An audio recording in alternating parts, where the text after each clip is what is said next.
ਸਾਰੇ ਵਿਦਿਆਰਥੀਆਂ ਨੂੰ, ਮੇਰੇ ਸ਼ੁਭ ਚਿੰਤਕਾਂ ਨੂੰ ਮੇਰੀ ਪ੍ਰਦੀਪ ਕੌਰ ਪੰਜਾਬੀ ਮਿਸਟਰ ਸਰਕਾਰੀ model senior secondary smart school Kharar ਵੱਲੋਂ ਪਿਆਰ ਭਰੀ ਸਤਿ ਸ਼੍ਰੀ ਅਕਾਲ। ਵਿਦਿਆਰਥੀਓ, ਉਮੀਦ ਹੈ ਕਿ ਤੁਹਾਡੀ ਆਨਲਾਈਨ ਤੇ ਆਫਲਾਈਨ ਪੜ੍ਹਾਈ ਵਧੀਆ ਚੱਲ ਰਹੀ ਹੋਵੇਗੀ। ਮਾਰਚ ਵਿੱਚ ਤੁਹਾਡੇ ਸਾਲਾਨਾ ਪੇਪਰ ਆ ਜਾਣੇ ਹਨ। ਮੈਂ ਉਮੀਦ ਕਰਦੀ ਹਾਂ ਕਿ ਤੁਸੀਂ ਸਾਰੇ ਦੇ ਸਾਰੇ ਹੀ ਵਧੀਆ ਨੰਬਰ ਲੈ ਕੇ ਪਾਸ ਹੋਵੋਗੇ। ਵਿਦਿਆਰਥੀਓ, ਅੱਜ ਆਪਾਂ 10ਵੀਂ ਜਮਾਤ ਦਾ ਪਾਠ ਪੜ੍ਹਾਂਗੇ। ਗਿਆਨੀ ਗੁਰਦੀਪ ਸਿੰਘ ਜੀ ਦਾ ਲਿਖਿਆ ਹੋਇਆ ਜੋ ਮੇਰੇ ਵੱਡੇ ਵਡੇਰੇ। ਬੱਚਿਓ, ਇੱਥੇ ਮੈਂ ਤੁਹਾਨੂੰ ਇਹ ਗੱਲ ਸਪਸ਼ਟ ਕਰਨਾ ਚਾਹਾਂਗੀ ਕਿ ਆਪਣੀ ਕਿਤਾਬ ਵਿੱਚ ਗਿਆਨੀ ਦਿੱਤ ਸਿੰਘ ਜੀ ਦਾ ਵੀ ਇੱਕ ਪਾਠ ਰਬਾਬ ਮੰਗਾਉਣ ਦਾ ਬਿਰਤਾਂਤ ਹੈ ਤੇ ਕਈ ਵਿਦਿਆਰਥੀ ਇਹਨਾਂ ਦੋਹਾਂ ਲੇਖਕਾਂ ਦੇ ਵਿੱਚ ਅੰਤਰ ਨਹੀਂ ਸਮਝ ਪਾਉਂਦੇ, ਜਿਸ ਨਾਲ ਤੁਹਾਡੇ ਨੰਬਰ ਕੱਟੇ ਜਾਂਦੇ ਹਨ। ਇਹ ਦੋਨੋਂ ਲੇਖਕ ਆਪਣੀ ਆਪਣੀ ਵਾਰਤਕ ਕਲਾ ਵਿੱਚ ਮੀਲ ਪੱਥਰ ਹਨ। ਗਿਆਨੀ ਗੁਰਦੀਪ ਸਿੰਘ ਜੀ ਦਾ ਪੁਸਤਕ ਵਿੱਚ ਦਿੱਤਾ ਲੇਖ ਮੇਰੇ ਵੱਡੇ ਵਡੇਰੇ ਉਹਨਾਂ ਦੀ ਪ੍ਰਸਿੱਧ ਪੁਸਤਕ ਮੇਰਾ ਪਿੰਡ ਵਿੱਚੋਂ ਹੈ। ਉਹਨਾਂ ਨੇ ਇਸ ਪੁਸਤਕ ਵਿੱਚ ਮਾਲਵੇ ਦੇ ਇੱਕ ਪਿੰਡ ਨੂੰ ਕੇਂਦਰ ਬਿੰਦੂ ਬਣਾ ਕੇ ਪੰਜਾਬ ਦੇ ਸੱਭਿਆਚਾਰ ਬਾਰੇ ਵਿਸ਼ਾਲ ਚਿੱਤਰ ਪੇਸ਼ ਕੀਤਾ ਹੈ। ਪਿੰਡ ਦੇ ਲੋਕਾਂ ਦੀਆਂ ਮਨਮਨੌਤਾਂ, ਵਹਿਮਾਂ ਭਰਮਾਂ, ਮੇਲਿਆਂ ਤਿਉਹਾਰਾਂ ਤੇ ਸੱਭਿਆਚਾਰ ਦੇ ਅਲੋਪ ਹੋ ਰਹੇ ਪੱਖਾਂ ਨੂੰ ਸੋਹਣੀ ਤਰ੍ਹਾਂ ਪੇਸ਼ ਕੀਤਾ ਹੈ। ਗਿਆਨੀ ਜੀ ਦੀ ਲਿਖਣ ਕਲਾ ਬੜੀ ਸਿੱਧੀ ਸਾਦੀ, ਲੋਕ ਬੋਲਚਾਲ ਉੱਤੇ ਆਧਾਰਿਤ, ਮੁਹਾਵਰੇਦਾਰ ਤੇ ਲੋਕ ਅਖਾਣਾਂ ਨਾਲ ਭਰਪੂਰ ਹੈ। ਇਹਨਾਂ ਦੀ ਬੱਚਿਓ, ਮੈਂ ਇਹ ਵੀ ਤੁਹਾਨੂੰ ਦੱਸਣਾ ਚਾਹਾਂਗੀ ਕਿ ਇਹਨਾਂ ਦੀ ਪੁਸਤਕ ਮੇਰਾ ਪਿੰਡ ਇੰਨੀ ਦਿਲਚਸਪ ਹੈ ਕਿ ਆਪਾਂ ਨੂੰ ਪੜ੍ਹਦੇ ਵਿੱਚੋਂ ਦੀ ਛੱਡ ਕੇ ਜਾਣ ਦਾ ਦਿਲ ਨਹੀਂ ਕਰਦਾ। ਇਸ ਤਰ੍ਹਾਂ ਲੱਗਦਾ ਹੈ ਕਿ ਆਪਾਂ ਆਪ ਵੀ ਇਸ ਪਿੰਡ ਵਿੱਚ ਵਿਚਰ ਰਹੀ ਹੋਈਏ। ਮੈਂ ਚਾਹਾਂਗੀ ਕਿ ਤੁਹਾਡੇ ਸਕੂਲ ਦੀ ਲਾਇਬ੍ਰੇਰੀ ਵਿੱਚ ਇਹ ਪੁਸਤਕ ਜ਼ਰੂਰ ਹੋਵੇਗੀ ਤੇ ਤੁਸੀਂ ਇਹ ਪੁਸਤਕ ਜ਼ਰੂਰ ਪੜ੍ਹੋ। ਹੁਣ ਆਪਾਂ ਪਾਠ ਪੜ੍ਹਨ ਤੋਂ ਪਹਿਲਾਂ ਪਾਠ ਦੇ ਔਖੇ ਸ਼ਬਦਾਂ ਦੇ ਅਰਥ ਪੜ੍ਹਾਂਗੇ ਤਾਂ ਜੋ ਪਾਠ ਸੌਖੀ ਤਰ੍ਹਾਂ ਸਮਝ ਆ ਜਾਵੇ। ਅਜਨਬੀ ਓਪਰਾ, ਨਕਵਾਇਆ ਕਮਜ਼ੋਰ, ਦਿਗਵਿਜੈ ਜਿੱਤ, ਮੁੰਡੀਰ ਮੁੰਡਿਆਂ ਦੀ ਢਾਣੀ, ਨਾਬਰ ਇਨਕਾਰੀ, ਰੋਹੀਆਂ ਜੰਗਲ ਜਾਂ ਬੀਆਬਾਨ, ਨਿਹਾਰੀਆਂ ਸਵੇਰ ਵੇਲੇ ਦਾ ਭੋਜਨ ਜਾਂ ਨਾਸ਼ਤਾ, ਟੰਬਾ ਸੋਟੀ ਜਾਂ ਡੰਡਾ, ਮੁਗਦਰ ਮੋਹਲਾ ਜਾਂ ਮੂਸਲ, ਤਿਉਰ ਤਿੰਨ ਬਸਤਰ, ਰਸਤ ਰਸ ਖਾਣ ਪੀਣ ਦੀ ਸਮੱਗਰੀ, ਵੜਾਂਗ ਵਡਾਂਗ ਜਾਂ ਛਾਂਗੇ ਹੋਏ ਰੁੱਖ ਦੇ ਵੱਡੇ ਟਾਹਣੇ, ਲਟੈਨ ਸ਼ਤੀਰੀ ਜਾਂ ਵੱਡਾ ਸ਼ਤੀਰ, ਕਰਤਬ ਜੌਹਰ। ਪਾਠ ਵੱਡੇ ਵਡੇਰੇ। ਮੇਰੇ ਵੱਡੇ ਵਡੇਰੇ। ਮੇਰੇ ਦਾਦੇ ਪੜਦਾਦੇ ਵੱਡੇ ਵਡੇਰੇ ਕਿਸੇ ਰਾਜੇ ਨਵਾਬ ਦੇ ਨੌਕਰ, ਰਈਸ ਜਾਂ ਬਖਤਾਵਰ ਨਹੀਂ ਸਨ। ਨਾ ਹੀ ਉਹ ਅਧਿਆਤਮਿਕ ਖੇਤਰ ਵਿੱਚ ਕੋਈ ਦਰਜਾ ਰੱਖਦੇ ਸੀ ਤੇ ਵਿਦਵਾਨ ਹੋਣਾ ਤਾਂ ਉਹਨਾਂ ਲਈ ਇੱਕਦਮ ਹੀ ਅਜਨਬੀ ਹੋਇਆ। ਉਹ ਕੇਵਲ ਆਪਣੇ ਜ਼ਮਾਨੇ ਦੇ ਮਨੁੱਖ ਸਨ। ਮੇਰੇ ਵੱਡੇ ਵਡੇਰੇ ਜੇ ਕਿਸੇ ਰਾਜੇ ਨਵਾਬ ਦੇ ਮੁਲਾਜ਼ਮ ਹੁੰਦੇ ਤਾਂ ਅਸੀਂ ਵੀ ਕਿਸੇ ਦਫ਼ਤਰ ਦੇ ਕਲਰਕ ਹੋ ਕੇ 90 ਦੇ ਲੇਖੇ ਵਿੱਚ ਪਏ ਹੋਣਾ ਸੀ ਜਾਂ ਕਿਤੇ ਫੌਜੀ ਅਫਸਰੀ ਛਾਂਟਦੇ ਹੁੰਦੇ। ਜੇ ਉਹ ਵਿਸਵੇਦਾਰ ਤੇ ਜਗੀਰਦਾਰ ਹੁੰਦੇ ਤਾਂ ਅਸੀਂ ਗਿਆਨੀ ਹੋਣ ਦੀ ਥਾਂ ਸ਼ਿਕਾਰੀ ਹੁੰਦੇ, ਕੁੱਤਿਆਂ ਤੇ ਬੰਦੂਕਾਂ ਦੇ ਦਲਾਂ ਨਾਲ ਦਲ ਭੰਜਨੀ ਸ਼ਸਤਰ ਦੇ ਸਮਿਆਨ ਲੈ ਕੇ ਰੋਹੀਆਂ ਕੱਛਦੇ ਫਿਰਦੇ। ਜੇ ਉਹ ਅਧਿਆਤਮਕ ਭਾਵਾਂ ਵਾਲੇ ਪੂਜਨੀਕ ਹੁੰਦੇ ਤਾਂ ਅਸੀਂ ਕਿਸੇ ਡੇਰੇ ਦੀ ਮਹੰਤੀ ਸੰਭਾਲੀ ਹੁੰਦੀ। ਜਿਨ੍ਹਾਂ ਦੇ ਮਹੰਤਾਂ ਦਾ ਕੰਮ ਅੱਜ ਕੱਲ੍ਹ ਕਥਾ ਕੀਰਤਨ ਦੀ ਥਾਂ ਸਵੇਰੇ ਆਪਣੇ ਹਾਲੀਆਂ ਪਾਲੀਆਂ ਨੂੰ ਧੰਦੇ ਲਗਾਉਣਾ, ਟਿਊਬਵੈੱਲਾਂ ਤੇ ਟਰੈਕਟਰ ਚਲਾਉਣਾ ਹੀ ਰਹਿ ਗਿਆ ਹੈ।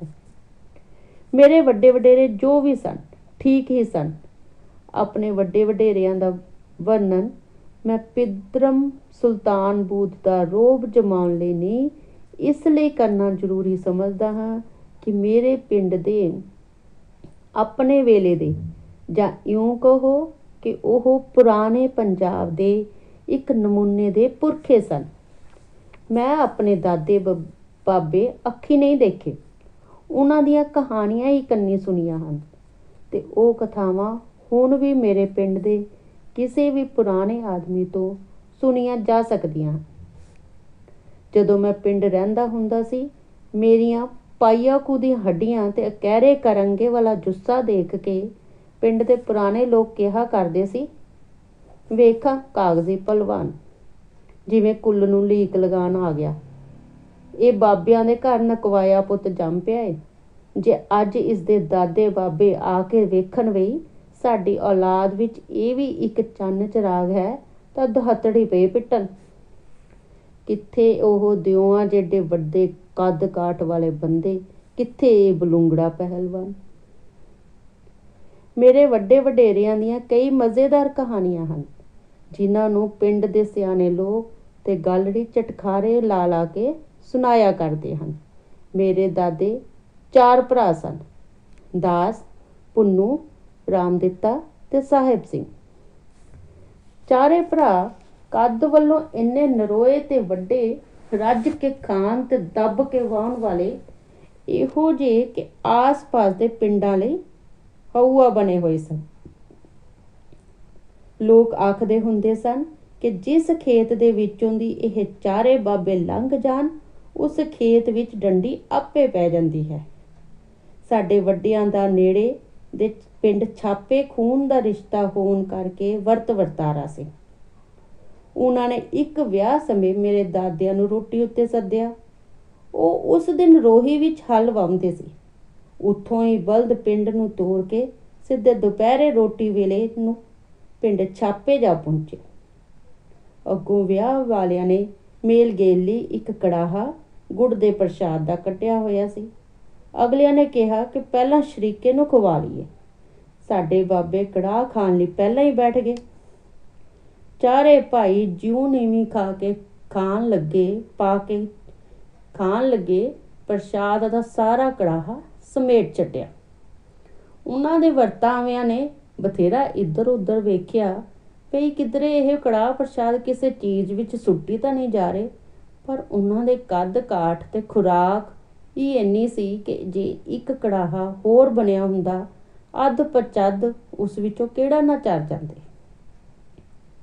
ਸਾਡੇ ਉਹਨਾਂ ਸੰਬੰਧੀਆਂ ਨੇ ਇਹਨਾਂ ਮਹਾਨ ਪੁਰਖਾਂ ਦੀ ਇਹ ਕਰਨੀ ਕਮਾਈ ਦਾ ਧਿਆਨ ਧਰ ਕੇ ਫੈਸਲਾ ਕਰ ਲਿਆ ਕਿ ਅੱਗੇ ਨੂੰ ਇਹਨਾਂ ਦੇ ਨਾ ਕਦੇ ਵਿਆਹ ਸ਼ਾਦੀ ਤੇ ਜਾਣਾ ਹੈ ਤੇ ਨਾ ਹੀ ਇਹਨਾਂ ਨੂੰ ਮੁੜ ਕੇ ਸੱਦਣਾ ਹੈ।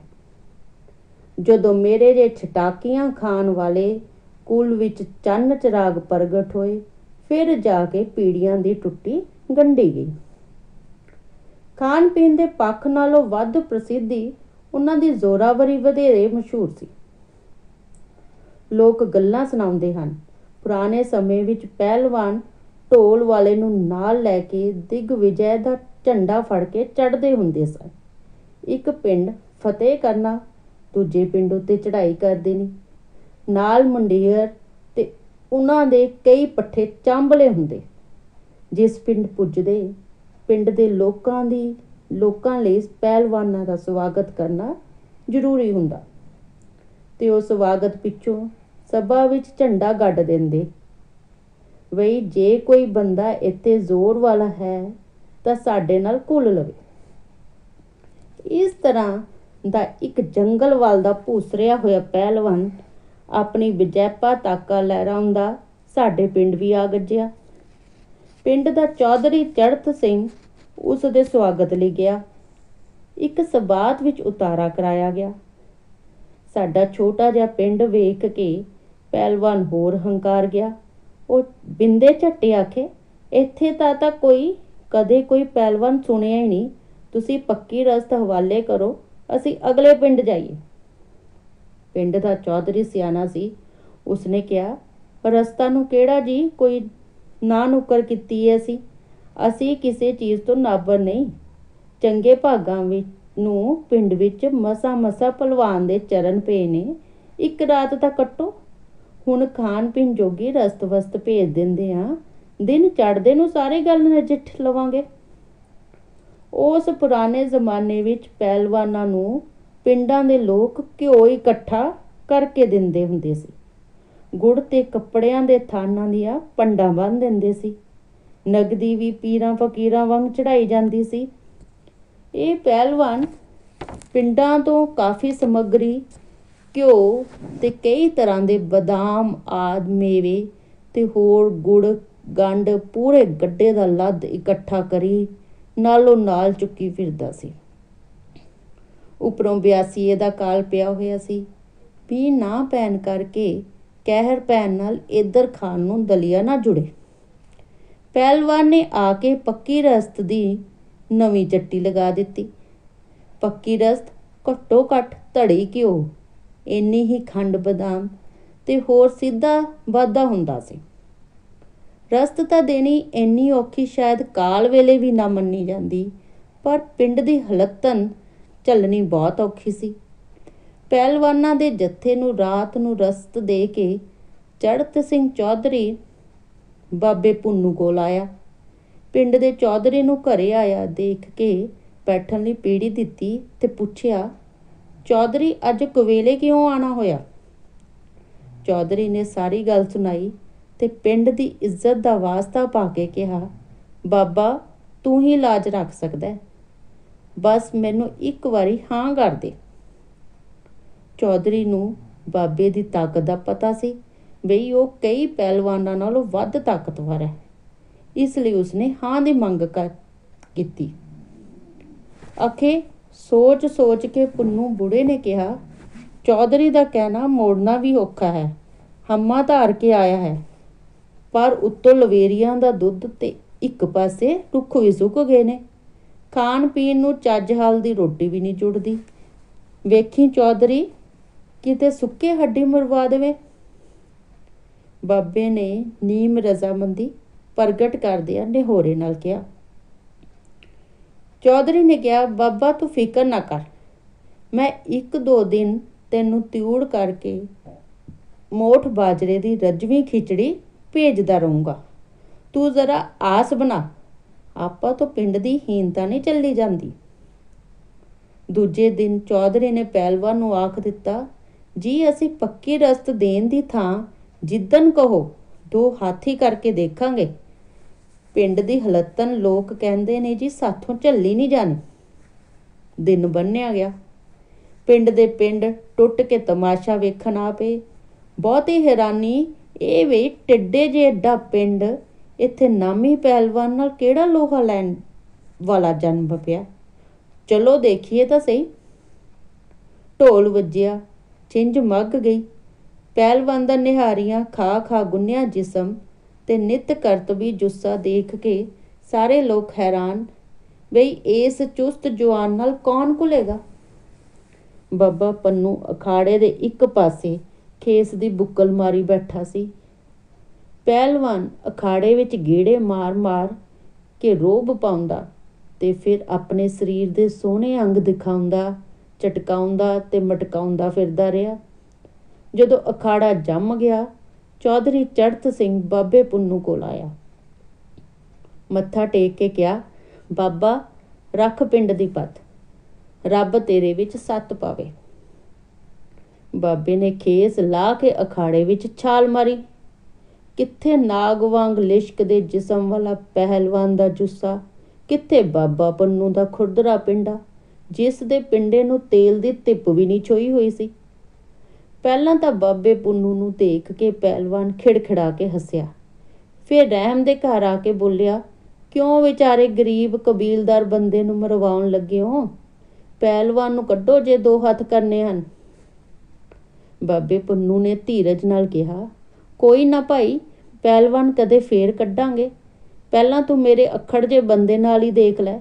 1-2 ਆਰੰਭਕ ਹੱਥ ਕਰਨ ਪਿੱਛੋਂ ਬਾਬੇ ਪੁੰਨੂ ਨੇ ਪਹਿਲਵਾਨ ਦੀ ਠੋਡੀ ਹੇਠਾਂ ਕੂਣੀ ਦਾ ਹੋੜਾ ਦੇ ਕੇ ਮਗਰੋਂ ਗਰਦਨ ਵੱਲੋਂ ਵਲੇਵੇ ਨਾਲ ਉਤਾਂਹ ਨੂੰ ਉਗੀਸ ਕੇ ਪਹਿਲਵਾਨ ਨੂੰ ਬਾਹਾਂ ਉੱਤੋਂ ਧਰਤੀ ਨੂੰ ਤੋਂ ਉੱਪਰ ਵੱਲ ਨੂੰ ਅਜਿਹਾ ਚੱਕਿਆ ਕਿ ਉਸਦੇ ਪੈਰ ਧਰਤੀ ਉੱਤੇ ਨਾ ਲੱਗਣ।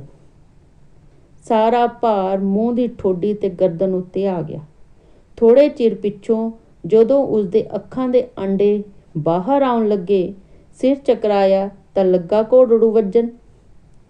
ਪਹਿਲਵਾਨ ਸਾਹਿਬ ਦੇ ਸਾਥੀ ਲੱਗੇ ਤੌਰ ਭਾਰ ਹੋ ਕੇ ਵੇਖਣ।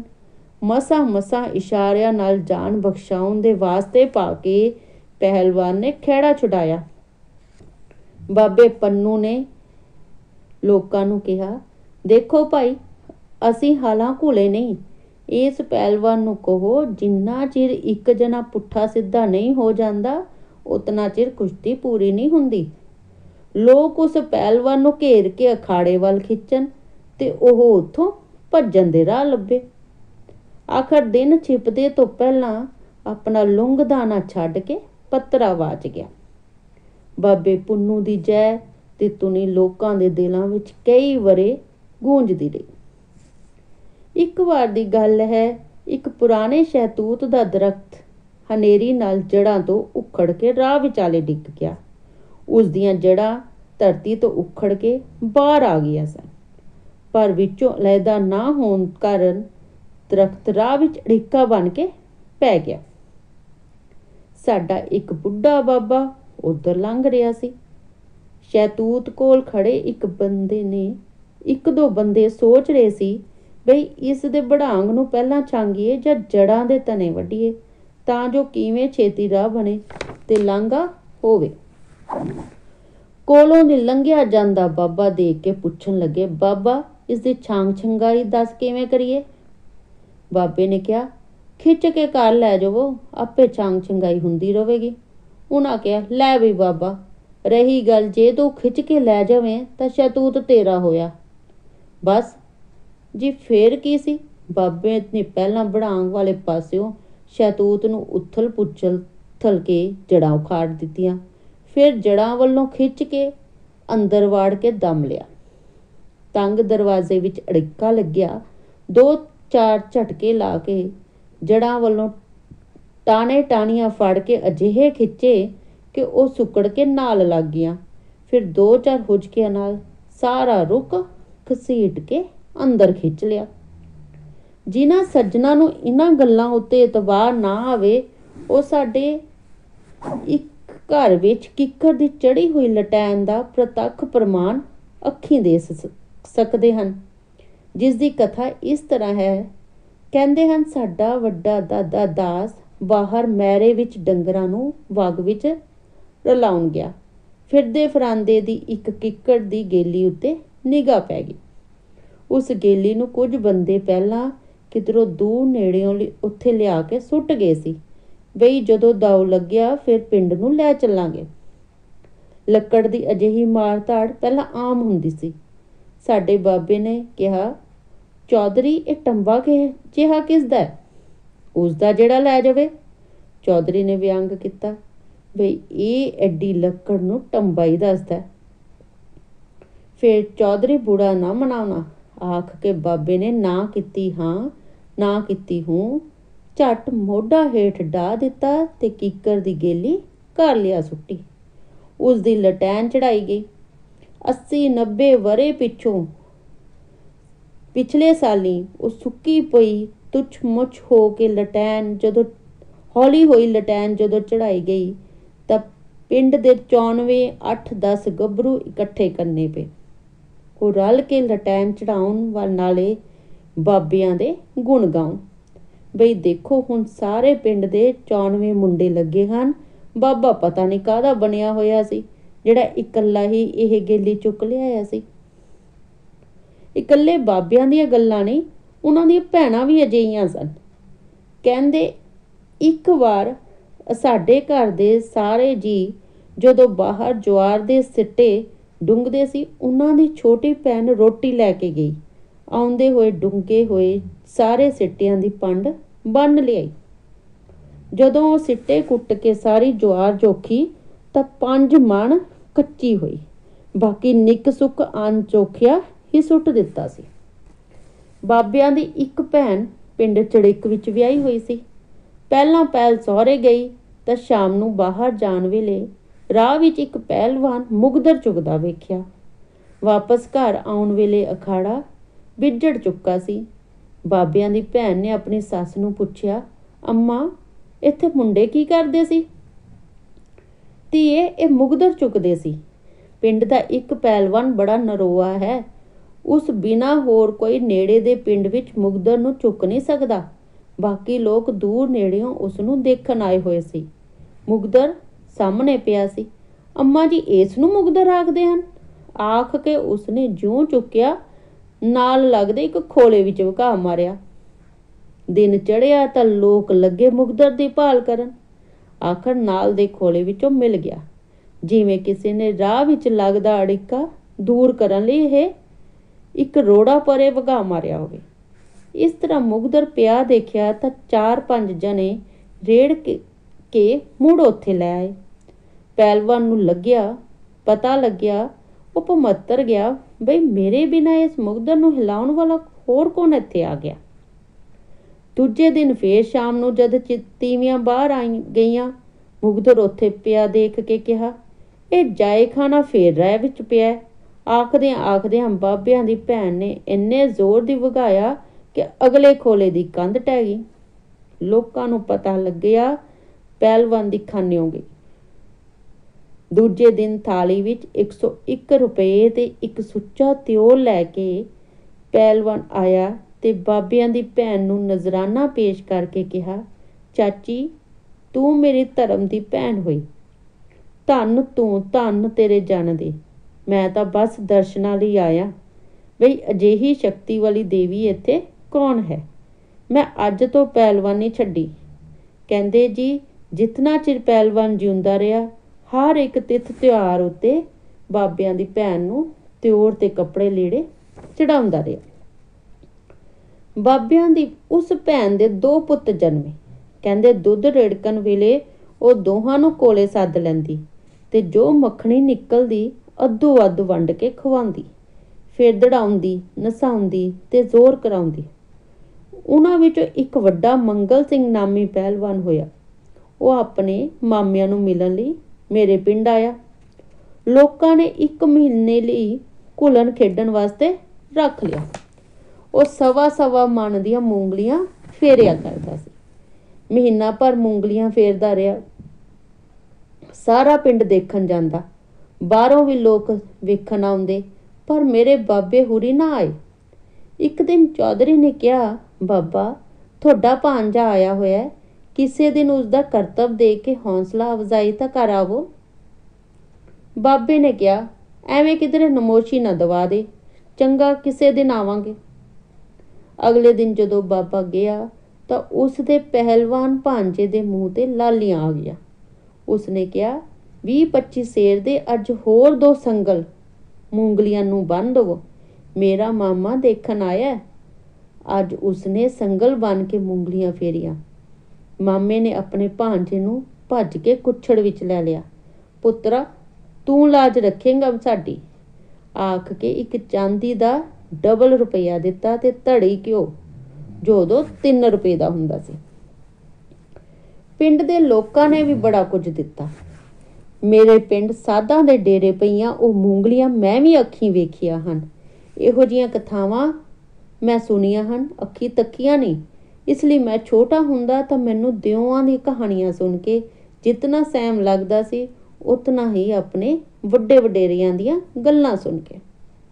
ਕਈ ਵਾਰ ਖਿਆਲ ਆਉਂਦਾ ਕਿ ਕਿਧਰੇ ਸਾਡੇ ਬਾਬੇ ਵੀ ਕੋਈ ਦਿਓਦਾਨੋ ਤਾਂ ਨਹੀਂ ਸੀ। ਪੁਰਾਣੇ ਪੰਜਾਬੀਆਂ ਦੇ ਲੋਕਾਂ ਦੇ ਬਲ ਦੀ ਗੁਆਚੀ ਹੋਈ ਇੰਨੀ ਪ੍ਰਮਾਣਿਕ ਤਸਵੀਰ ਕਿਵੇਂ ਛੁਪਾ ਕੇ ਰੱਖੀ ਜਾ ਸਕਦੀ ਸੀ? ਸੋ ਹਾਜ਼ਰ ਕਰਨੀ ਹੀ ਠੀਕ ਸਮਝੀ ਹੈ। ਹਾਂਜੀ ਵਿਦਿਆਰਥੀਓ, ਮੈਨੂੰ ਉਮੀਦ ਹੈ ਕਿ ਤੁਹਾਨੂੰ ਇਹ ਪਾਠ ਸਮਝ ਆਇਆ ਹੋਣਾ ਤੇ ਵਧੀਆ ਵੀ ਲੱਗਿਆ ਹੋਇਆ ਹੋਣਾ। ਤੇ ਮੈਂ ਵੀ ਉਮੀਦ ਕਰਦੀ ਹਾਂ ਕਿ ਆਪਣੇ ਤੁਸੀਂ ਸਿਹਤ ਪੜ੍ਹਾਈ ਵੱਲ ਪੂਰਾ ਧਿਆਨ ਦਿਓਗੇ ਤੇ ਵਧੀਆ ਪੰਜਾਬੀ ਸਾਬਤ ਹੋ ਕੇ ਦਿਖਾਓਗੇ। ਧੰਨਵਾਦ।